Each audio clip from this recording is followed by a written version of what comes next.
Hello students. इसके पहले के वीडियो लेक्चर्स में हमने आपको ट्रांजिस्टर के बारे में बताया था। ट्रांजिस्टर की डेफिनेशन, उसके टाइप्स, और उसके बाद हमने स्टार्ट किया था बीजेटी। बीजेटी की वर्किंग के बारे में कल हमने पढ़ा, कल के वीडियो लेक्चर में एनपीएन ट्रांजिस्टर की वर्किंग के बारे में पढ़ा। और हमने आपको बताया था उसके बेसिक चीज़ों के बारे में ट्रांजिस्टर के।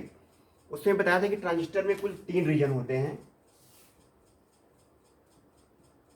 ये इमीटर होता है, ये बेस होता है और ये कलेक्टर होता है, और ये 3 टर्मिनल डिवाइस होता है। कुल 3 टर्मिनल होते हैं। अब किसी भी सर्किट में अगर हमें लगाना हो ट्रांजिस्टर को या बीजेटी को, तो क्या होना चाहिए, उसमें 2 टर्मिनल इनपुट पे होना चाहिए और 2 आउटपुट पे होना चाहिए।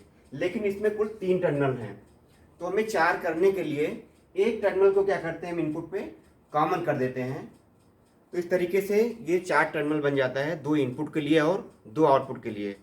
अब देखते हैं, आज हम इसी पे चर्चा करने वाले हैं, कॉन्फ़िगरेशन ऑफ बीजेटी। तो बीजेटी को हम 3 कॉन्फ़िगरेशन या 3 तरीके से किसी भी सर्किट में लगा सकते हैं। इसमें 3 टर्मिनल हैं, इमीटर, बेस और कलेक्टर।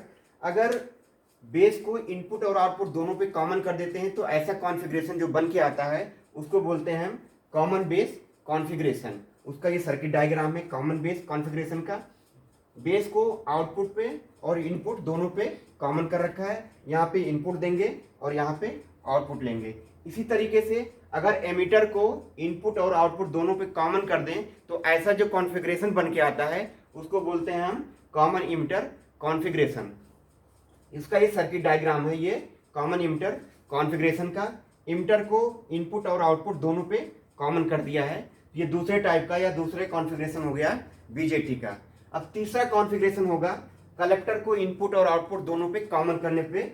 ये इनपुट पे भी और आउटपुट पे दोनों पे हमने कॉमन कर दिया। ये इनपुट है और यहाँ पे आउटपुट मिलेगा।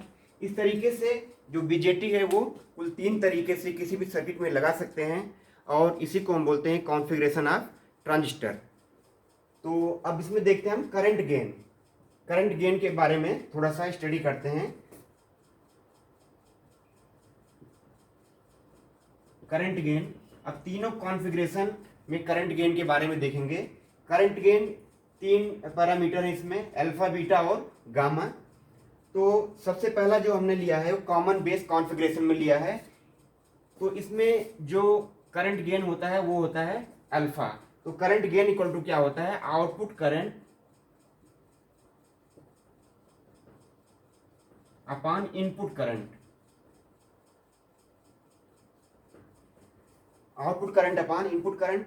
अब देखिए इसमें आउटपुट करंट आईसी है और इनपुट करंट क्या है, आई है। तो अल्फा इक्वल टू हो जाएगा आईसी अपॉन आई। और यहां से अगर हम आईसी की वैल्यू निकालेंगे, आईसी इक्वल टू क्या हो जाएगा, मल्टीप्लाई हो जाएगा अल्फा आई ई। तो इस तरीके से हमारा अल्फा पैरामीटर जो होता है वो होता है current gain in common base configuration. अब देखते हैं दूसरा कॉमन इमीटर कॉन्फ़िगरेशन में करंट गेन। तो इसमें भी क्या होगा, करंट गेन जो होता है इसमें उसको हम बीटा बोलते हैं। इसमें भी हो जाएगा output current upon input current. Output current इसमें आईसी है और इनपुट करंट क्या है, इसमें आईबी है। तो आईसी अपॉन क्या हो जाएगा, आईबी। बीटा इक्वल टू, अगर आईसी निकालना चाहेंगे तो आईसी इक्वल टू क्या हो जाएगा, बीटा इंटू आईबी। तो ये होता है हमारा current gain beta in common emitter configuration. अब तीसरा जो करंट गेन होता है वो होता है गामा। तो गामा जो होता है वो कॉमन कलेक्टर कॉन्फ़िगरेशन में होता है। गामा इक्वल टू क्या हो जाएगा, आउटपुट करंट मतलब आई ई अपॉन इनपुट करंट मतलब क्या है, आई बी। तो इस तरीके से हमारे तीनों पैरामीटर होते हैं इसमें, अल्फा, बीटा और गामा। तो इस तरीके से हमारा कॉन्फ़िगरेशन ऑफ बीजेटी और करंट गेन अल्फा, बीटा और गामा दोनों के बारे में हमने डिस्कस कर लिया। अब एक बहुत ही इंपॉर्टेंट टर्म इसमें आता है अल्फा और बीटा में रिलेशन। तो एक छोटा सा टर्म है इसमें, इसको देख लेते हैं। इसमें तो अब हेडिंग लिखेंगे छोटा सा, relation between alpha and beta.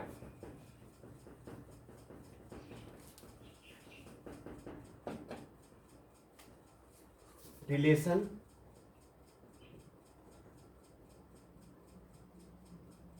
Alpha and beta.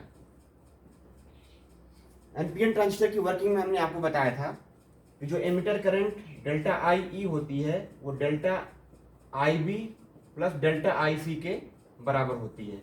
ये हमने आपको प्रीवियस लेक्चर में बताया था। अब दोनों तरफ इस इक्वेशन को डेल्टा आई से डिवाइड कर देंगे तो हो जाएगा delta I E upon delta I C equal to delta I B upon delta I C, और ये 1 हो जाएगा जब डेल्टा आई सी से डिवाइड करेंगे।